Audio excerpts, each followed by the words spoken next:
नमस्कार। आज मैं फिर आपके सामने अपराध की एक और घटना लेकर आया। आज की घटना भी हालिया है, लेकिन हाल फिलहाल की नहीं है, बहुत नजदीक की है। प्रदेश वही अपना उत्तर प्रदेश, जिला कानपुर देहात। बात है 15 सितंबर 2023 की। कानपुर देहात का एक थाना है रसूलाबाद। शाम को कोई 8-9 बजे के आसपास एक महिला, साजरा और मोहल्ले के तमाम लोग थाने पर आए। साजरा ने बताया कि मेरे पति इरफान अहमदाबाद में नौकरी करते हैं। मैं अपने 3 बच्चों के साथ गांव में रहती हूं। मेरा सबसे छोटा बच्चा 4 साल का कादिर दोपहर में 2 बजे घर के सामने खेल रहा था। अचानक गायब हो गया। मेरी बच्ची 6 साल की है, एक बच्ची और 5 साल की है। हमारे रिश्तेदार और पूरे मोहल्ले ने मिलके उसे घर घर ढूंढा। कहां जा सकता है इसका भी पता लगाया। सब जगह हाथ पैर मार के हम आपके पास आए हैं। बच्चा बहुत छोटा है, 4 साल का है, बहुत दूर तक जा भी नहीं सकता, उसे बहुत ज्ञान भी नहीं है रिश्तेदारियों का, नातेदारियों का। लिहाजा हमारी गुमशुदगी लिख ली जाए और किसी को भेजकर मौके पर जांच भी करा ली जाए। थाना रसूलाबाद की पुलिस ने बिना किसी हीला हवाली के फौरन गुमशुदगी लिख ली, इसलिए कि बच्चा बहुत छोटा था। आप जानते हैं कि इस तरह हीला हवाली करने में छोटे बच्चे या बच्ची के साथ बाद में अगर कुछ हो गया तो लॉ एंड ऑर्डर की समस्या उत्पन्न होती है और सारा का सारा ठीकरा थानाध्यक्ष पे ही फूटता है। बहरहाल 2 सिपाही मौके पर रवाना किए गए। देखा गया कि कहां पर बच्चा अंतिम बार देखा गया, किसने देखा, किन किन बच्चों के साथ था, कहां जा सकता है। पुलिस इसी प्रक्रिया में पूरा मोहल्ला के साथ, इनके बच्चे के साथ भी खेलता था, उनके बच्चे के साथ भी खेलता था, ये सारी बातें वहां मोहल्ले वाले बताते रहे, पूछताछ होती रही। कुछ मोहल्ले के बच्चे, नए यंग बच्चे, वो टॉर्च लेके और बाकी और तरीकों से मोबाइल की टॉर्च जला के आसपास भी देख रहे थे। पुलिस ने कहा कि जरा गांव का कुआं, तालाब, पानी की टंकी, इन सब को भी देख लीजिए। बच्चा बहुत छोटा है, हो सकता है लालच में वो पानी में उतरा हो या टंकी में झांक रहा हो या कुएं में झांक रहा हो। बालक मन है, विचलित होता रहता है छोटी छोटी चीजों में। बच्चे गांव के कुएं और उस मोहल्ले के वहां जहां जहां टंकियां लगी थीं उनको देखने के बाद गांव के ठीक पीछे एक तालाब है, बहुत ज्यादा पानी उसमें नहीं है, उसको भी देखने लगे और वहीं बहुत जोर से शोर हुआ। सिपाही भी और साजरा भी, यानी बच्ची की मां, बाकी लोग भी उधर भागे तो देखा कि कादिर, जिसकी उम्र 4 साल थी, उसका शव पड़ा हुआ था। सिर बुरी तरह से कुचला हुआ, शरीर पर चाकुओं के निशान, दोनों आंखें निकाली गई काट के। रूह कांप गई देखने वालों की भी। 2 बजे तक जो बच्चा सही सलामत था, मोहल्ले में ही या गांव में ही खेल रहा था, अचानक 9, साढ़े 9 बजे के आसपास उसकी ये दुर्गति देखकर लोग, मैं कहता हूं ना कि बच्चों के साथ हुए हादसे को सभी पेरेंट्स अपने बच्चे के साथ जोड़कर देखते हैं। गांव में रोष हुआ, पुलिस आई, आसपास की पुलिस बुलाई गई। कानून व्यवस्था की स्थिति को बचाने के लिए पुलिस को वहां तैनात किया गया। फिर पुलिस ने अपना काम शुरू किया, रसूलाबाद की पुलिस ने। ये देखने की कोशिश की गई कि सबसे नज़दीक की जगह, सबसे नज़दीक का मकान क्या हो सकता है, क्योंकि बच्ची की माँ और मोहल्ले वाले इसे ढूंढ रहे हैं 5 बजे से। 2 बजे गायब हुआ, जब 5 बजे तक नहीं मिला तो उसको सभी ढूंढने लगे। तो लोगों का आना जाना पूरे गांव में, खासकर यंगस्टर्स का, बना हुआ था। ऐसे में कोई इसे बहुत दूर ले जाने की का रिस्क नहीं लेगा, नज़दीक से ही कोई इसे फेंक फेंक गया होगा ये कांड करने के बाद। तो तालाब से सटे हुए जो 4-5 मकान थे, सब में पुलिस ने अच्छे से सर्च ऑपरेशन किया और कोशिश की ये जानने के लिए कि ये यहाँ किसका, यहाँ किसके यहाँ या किसका काम ये हो सकता है। बहरहाल थोड़ी देर में पुलिस को इसमें सफलता मिल गई।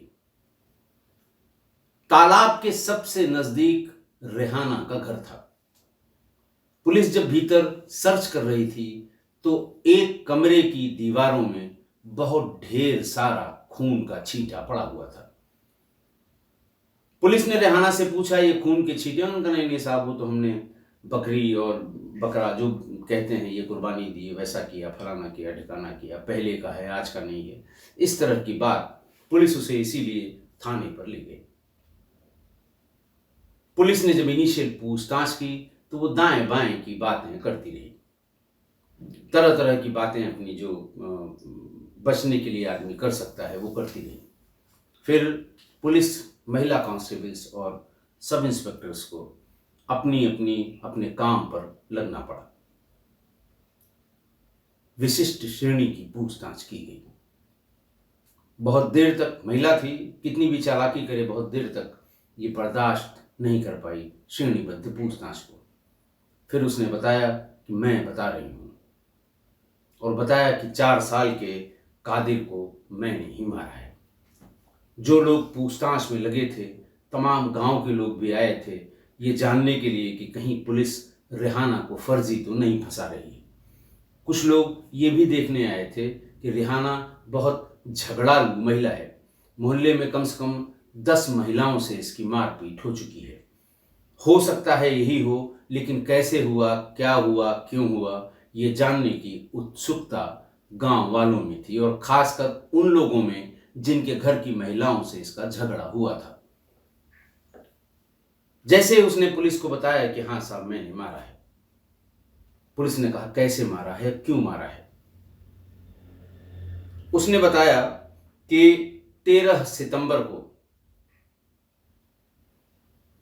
इसने सायरा से उसका कादिर से ठीक बड़ी बहन जो है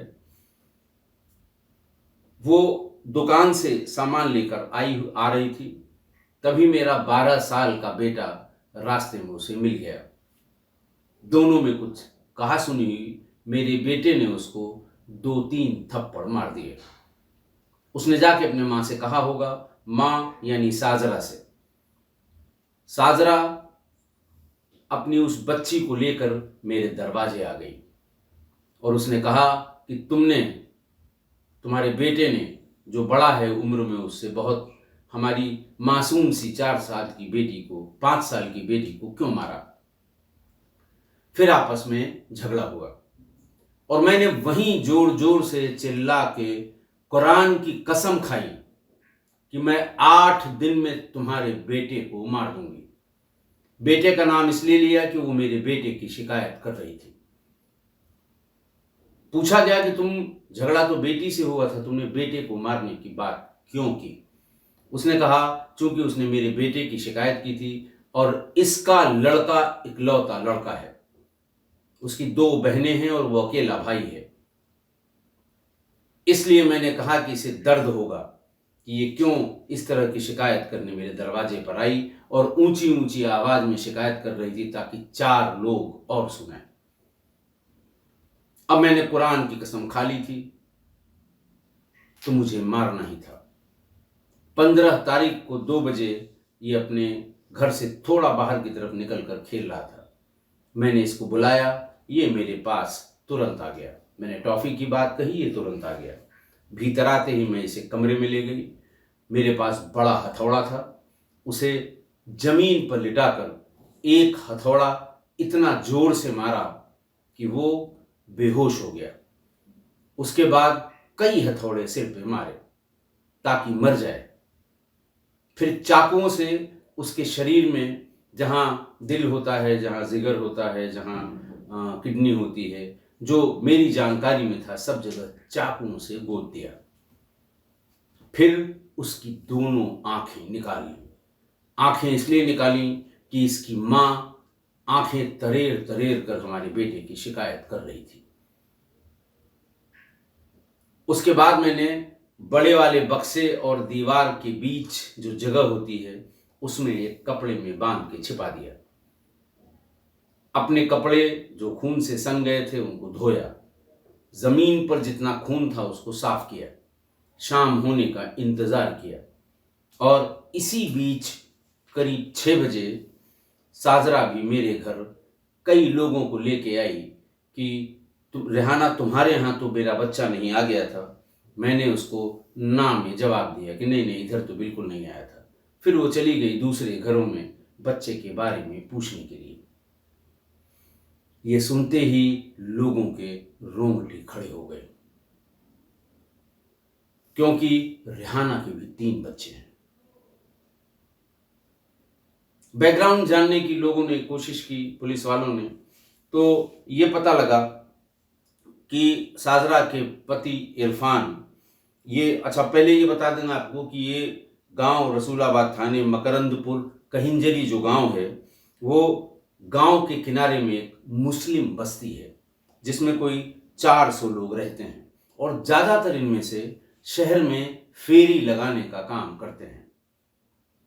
कोई कपड़ों की फेरी, कोई बर्तन की फेरी, मतलब ये एक्सपर्टाइज है उस गांव का कि ज़्यादातर लोग फेरी लगाते हैं। फेरी वाले आप समझ रहे होंगे। इरफान और साजरा के 3 बच्चे हुए। 4 साल पहले इरफान जिस मिल में काम करता था उस मिल में उसका एक हाथ, दाहिना हाथ चपेट में आ गया और उसकी पूरी हथेली कट गई। इलाज हुआ, कुछ दिन में उसकी जान बच गई और हाथ भी ठीक हो गया। लेकिन चूंकि वो बाएं हाथ से कोई काम नहीं कर पा रहा था, इसलिए उसे कहीं नौकरी नहीं, मतलब काम नहीं मिला और धीरे धीरे परिवार की आर्थिक स्थिति खराब हो गई। जब अपनी बेटी की घर की आर्थिक स्थिति खराब होते देखी तो साजरा के पिता यानी इरफान के ससुर जो हैदराबाद में रहते हैं उसको वहां पर बुला लिया और ऐसा काम जिसमें हाथ की बहुत ज़रूरत न पड़े और बाएं हाथ से वो अपना सिग्नेचर इत्यादि बना ले, ऐसा काम दिला दिया। थोड़े पैसे जो मिल जाते थे वो घर पर भेज दिया करता था ताकि 3 बच्चों और उसकी पत्नी साजरा का लालन पालन हो सके। इस बीच में रेहाना के बारे में भी गांव के लोगों ने बताया कि वो छोटी छोटी बात पे अक्सर विवाद कर लिया करती थी और वो बहुत ही झगड़ालू स्वभाव की थी और उसके स्वभाव का असर उसके 3 बच्चों पर पड़ा था। वो भी राह चलते किसी को गाली दे देना, छोटी उम्र के थे सब, किसी को थप्पड़ मार देना, ये सब किया करते थे। 13 सितंबर की घटना के बारे में जैसा उसने बताया कि 13 सितंबर को बेटी किराने की दुकान से सामान लेने गई थी। रास्ते में ही वो सब सामान लेकर आ रही थी, तभी इसके इस 12 साल के लड़के ने पूछा क्या लिया है। लड़के ने इतना कहा तुमसे क्या मतलब। इतने पर उसने कई चांटे उसको रसीद कर दिए। वो सामान लेकर घर पहुंची। घर जाकर उसने पूरी बात बताई कि इस तरह से मुझे चांटे मार दिए हैं। उसके गाल पे लगे चांटे, उंगलियों के निशान पड़े हुए थे। इसीलिए उसको साथ लेकर वो रेहाना के घर गई और बताया कि देखो तुम्हारे बेटे ने हमारी बच्ची को कैसे मारा है, चांटे से निशान पड़ गए हैं उंगलियों के। ये बात सही है, गुस्से में थी माँ, उसकी बच्ची के साथ मारपीट हुई थी, उसने ये बात चिल्ला चिल्ला कर कही। रेहाना ने फौरन उसका जवाब दिया, वो भी चिल्ला चिल्ला कर, कि 2 चांटे मार दिए तुम मेरे दरवाजे पर चढ़ाई।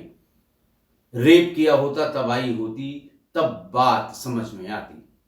आसपास की औरतों ने इस बात का विरोध किया। 5 साल की बच्ची के लिए ये बात कहने में उनको भी उसने गालियां दी और उसकी इस बात का तेज आवाज में जवाब भी दिया साजरा ने कि जब तुम्हारे बच्चों के साथ होगा तब पता लगेगा, कुछ इस तरह की बात कही। और तभी उसने कहा कि मैं कुरान की कसम खाती हूँ, अल्लाह की कसम खाती हूँ, जैसा रिपोर्ट्स में लिखा हुआ है, जैसा केस डायरीज में लिखा हुआ है कि 8 दिन में तुम्हारे बेटे को मार दूंगी। साजरा को ये लगा कि ये बात जो ये कह रही है, ये जो झगड़ा हुआ है उसका एक छोटा सा हिस्सा है। कौन किसी के बच्चे को मारने के लिए पूरे गांव के सामने कुरान की कसम खाता है, और कौन कुरान की कसम खा के बच्चे को मार देगा। इसलिए उसने उसको बहुत हल्के में लिया। बाकी लोगों ने भी सुना, सबके सामने की बात है, लेकिन चूंकि वो सबसे झगड़ा करती रहती है और कुरान की कसम बात बात पर खाती है, तो लोगों ने उस बात को इग्नोर कर दिया। लेकिन रेहाना ने 8 दिन का इंतज़ार नहीं किया। 2 दिन बाद ही वो बेचारा कादिर उसे खेलते हुए मिल गया और उसके साथ ये कर दिया, ये बड़ा हादसा कर दिया, विभत्स हादसा कर दिया। जब उसके घर में स्पॉट्स, ब्लड के स्टेन्स मिले, बहुत बड़ी संख्या में मिले, पुलिस ने फौरन ही वो हथौड़ा, चाकू और वो कपड़े जो पहनकर उसने हत्या की थी, वो सब उसके घर से ही बरामद कर लिए। ये बात साजरा ने ये भी बताया था पुलिस को कि साहब मैं इसके यहाँ भी पूछने के लिए आई थी, मुझे जरा सा भी ऐसा लगता कि ये मन में दुश्मनी पाल रखी है, कसम खा रखी है, इसने किया होगा, मैं क्यों इसके यहाँ आती, सबके साथ आती या पुलिस को बुला के इसके घर की तलाशी लेने के लिए कहती। लेकिन सामान्य रूप से मैं सबके यहाँ जा रही थी, इसके यहाँ भी आई और पूछा कि क्या कादिर तुम्हारे घर आ तो नहीं गया किसी बच्चे के साथ खेलने के लिए। इसने सर हिलाकर ना में जवाब दिया था, तब मैं चली गई थी। रेहाना ने बताया कि शाम को जब मैंने देखा कि मोहल्ले में बहुत ज़्यादा चहल पहल हो रही है, तो हड़बड़ाहट में घर से निकलते ही और पीछे जाते ही जो तालाब है उसी में बॉडी को फेंक कर चली आई। ये भी नहीं देखा कि बॉडी पानी में गई है या फिर किनारे पर पड़ी हुई है। साजरा की शिकायत पर गुमशुदगी को हत्या के मामले में कन्वर्ट किया गया। फॉरेंसिक टीम ने खून के छींटों की जांच शुरू की। हथौड़ा, कपड़ा और चाकू पहले ही बरामद कर लिया था। इरफान को जैसे ही ये खबर लगी, वो फौरन अहमदाबाद से सीधे यहाँ आ गया। अहमदाबाद में था, हैदराबाद से सीधे अपने गांव पर आया। उसने भी पुलिस को बताया कि मैंने घटना से 1 दिन पहले फ़ोन किया था। तब कादिर ने मुझसे ये कहा था कि मेरे लिए अब की बार आते समय एक साइकिल ले आइएगा। हमने कहा था कि तुम्हारे नाना पैसा देंगे तो हम ये साइकिल ज़रूर ले आएंगे। और फिर जब मैंने साजरा को शाम को फ़ोन किया तो ये पता लगा कि वो मिल नहीं रहा है। लेकिन रात होते होते मुझे गांव के ही लोगों ने बताया कि उसकी हत्या हो गई है और उसकी बॉडी मिल गई है। पुलिस ने उससे बड़ी बहन जो 6 साल की थी, जिसको चांटा मारा गया था, उससे भी जो बड़ी बहन थी, उससे पूछा कि तुम्हारा भाई कहाँ है। वो उसके मुंह से कोई जवाब नहीं निकला, रोने लगी। बड़ी मुश्किल से लोगों ने उसे चुप कराया, क्योंकि वो रोज उसको लेकर आंगनबाड़ी जाती थी। आंगनबाड़ी में चूंकि बच्चों का दिन का खाना वाना भी मिल जाता है, बच्चे थोड़ा सा इसको लेके पढ़ें चाहे न पढ़ें, आंगनबाड़ी में जाके खाने के लिए जरूर जाते हैं। तो अपने भाई को लेकर, चूंकि उसे खुद आंगनबाड़ी जाना होता था, इनरोल्ड थी वहाँ पर, लेकिन अपने भाई को भी ले जाती थी कि उसे जो खाना मिलेगा उसी में से मैं इसको खिला दूंगी। इरफान के चाचा रजाउद्दीन ने पुलिस को बताया कि ये महिला साइको है। बात बात पर गालियां देना, लोगों से झगड़ा करना इसकी आदत है। उन्होंने ये भी बताया कि उसके बच्चों ने एक बार मेरी मां को पत्थर मार दिया था, लेकिन वो उसको रोकने के बजाय, अपने बच्चे को या अपने लड़के को डांटने के बजाय हमारे ही परिवार से आकर झगड़ने लगी थी। हम लोगों ने भी कहा कि इसके मुंह लगना ठीक नहीं है, इसलिए उस बात को भूल गए। और रजाउद्दीन ने ये बताया कि वो बात बात पर कुरान की कसम खाती है, बात बात पर अल्लाह की कसम खाती है। कभी उसको किसी ने सीरियसली नहीं लिया। साइको अगर न होती तो ऐसा वो काम कर नहीं सकती थी। कौन इस बात की कसम खाता है कि मैं फलां के बच्चे को मार दूंगी, वो भी मामूली झगड़े में। पुलिस ने रेहाना को गिरफ्तार कर लिया।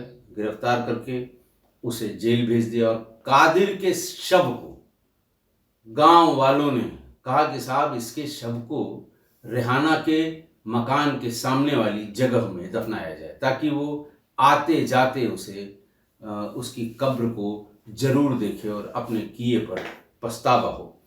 बाकी जो अकेला बच्चा था, और माँ ने, साजरा ने बताया कि हमें दूसरे बच्चे हो नहीं सकते, अब मुझे सारी ज़िंदगी अपने सहारे के लिए इन्हीं 2 बच्चियों का सहारा है।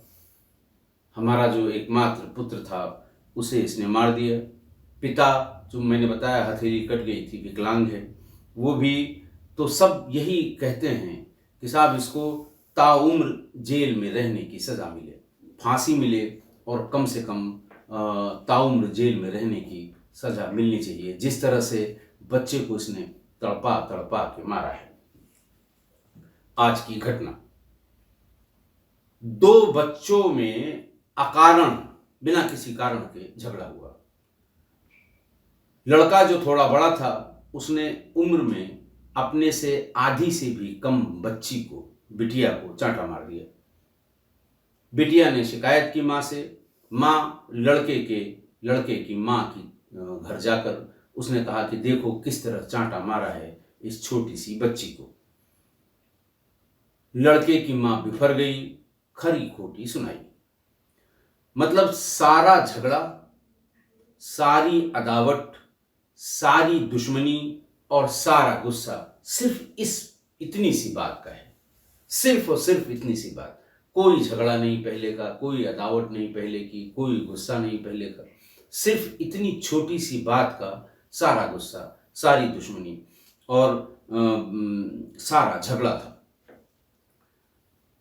बच्चों के बीच झगड़े या कहा सुनी, चांटा मारने, धक्का देने की एक घटना मैंने परसों ही सुनाई है, एपिसोड 894 में, जिसमें 2 सगी मौसेरी बहनें जिनकी उम्र 7-7 वर्ष थी, एक ने दूसरे को चांटा मार दिया। और ये चांटा उसके बाप को इतना नागवार गुजरा कि उसने अपने साढ़ू की उस 7 साल की बच्ची की हत्या करके उसकी लाश नहर के गड्ढे में फेंक दी। अब पता नहीं क्या हो गया है सोसाइटी को। ये 2 घटनाएं आसपास की हैं, मैंने जल्दी जल्दी में सुनाई हैं, कि ऐसा लगता है कि लोगों की सहनशीलता ही समाप्त हो गई है। और आज भी वही हुआ कि एक बच्चे को चांटा मारा गया, माँ शिकायत करने गई, उसने झगड़ा किया लड़के की माँ ने, और कहा कि मैं कसम खा के, कुरान की कसम खा के कहती हूँ 8 दिन में तेरे बेटे को मार डालूंगी। मतलब छोटे से झगड़े का एक छोटा हिस्सा समझा कादिर की माँ ने, और पूरा मोहल्ला जानता था कि बात बात पर ये इसी तरह की कसम खाती है, इसलिए किसी ने इस बात को सीरियसली नहीं लिया। अब 3 बच्चों की मां होने के बावजूद 4 साल के मासूम को इतना तड़पा तड़पा कर मारा इस महिला ने, ये बड़ा आश्चर्यजनक है, बहुत ही आश्चर्यजनक है। इसे देखकर तो यही लगता है कि आने वाले समय में अगर किसी बच्चे की गलती पर या उसको सुधारने के लिए कोई टीचर वो लकड़ी वाली स्केल जिससे हम लोग पीटे गए हैं टीचर्स के हाथ, अगर 2 स्केल भी किसी बच्चे को किसी टीचर ने मार दिया तो पेरेंट उस टीचर को गोली मार देंगे। सहनशीलता इस कदर खत्म हो गई है, जबकि 50 से लेकर और 80 के 5वें, 6वें, 7वें, 8वें दशक में लकड़ी की इस पटरी से मार खा के, धूप में मुर्गा बन के, दीवारों के सहारे खड़े होकर हाथ फैला के, इस तरह के जो टीचर्स के पनिशमेंट हैं, एक पूरी की पूरी पीढ़ी ऐसे पनिशमेंट्स की आदी थी और बड़ी हुई, वो बहुत बड़े बड़े ओहदों पर पहुंची वो पीढ़ी।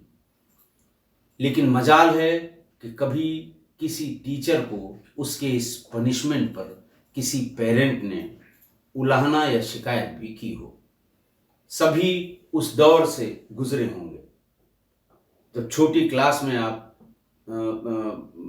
5वें, 6वें, 7वें, 8वें, इन 4 दशक की बात कर रहा हूँ, आप बहुत छोटे क्लास में रहे होंगे तो सुधारने का यही तरीका मास्टर्स अपनाते थे और यही डर होता था बच्चों में। होमवर्क करके लाने के लिए और पहाड़ा रटने के लिए, ब्लैक बोर्ड पर लिखवाए जाने के लिए वो एकदम तैयार होके आते थे कि मार साहब हथेली पर लकड़ी वाली पटरी से मारेंगे। लेकिन किसी ने कभी कोई उलाहना नहीं दिया। तो इसलिए इस दौर में जब सहनशीलता खत्म हो गई है, मैं टीचर्स से भी ये कहूँगा, उनको ये मशवरा दूंगा कि क्लास की ऐसी या इस तरह की सज़ा से बाज आएं। हालांकि आज की घटना से इसका कोई संबंध नहीं है, लेकिन बात सहनशीलता की है कि ऐसी सजाओं से बाज आएं।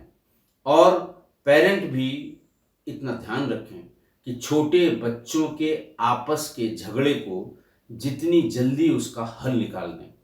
दोनों पेरेंट बैठ के बात करके माफ़ी मांग के, जैसे भी हो, दो लोगों को कि अब आइंदा से नहीं होगा, गलती की है, उन्हीं के सामने अपने बच्चे को 2 चांटा मार भी दें कि ये देखिए मैंने इसको, ताकि उनका कलेजा ठंडा हो जाए और उनके मन में कोई दुर्भावना न पनपने पाए। इसको जितनी जल्दी हो सके इस मामले को हल कर लें, वरना आप सोच ही सकते हैं कि आज की घटना में क्या हुआ। आशा है आप मेरी इस बात से सहमत होंगे। आज के लिए इतना ही। बहुत बहुत धन्यवाद।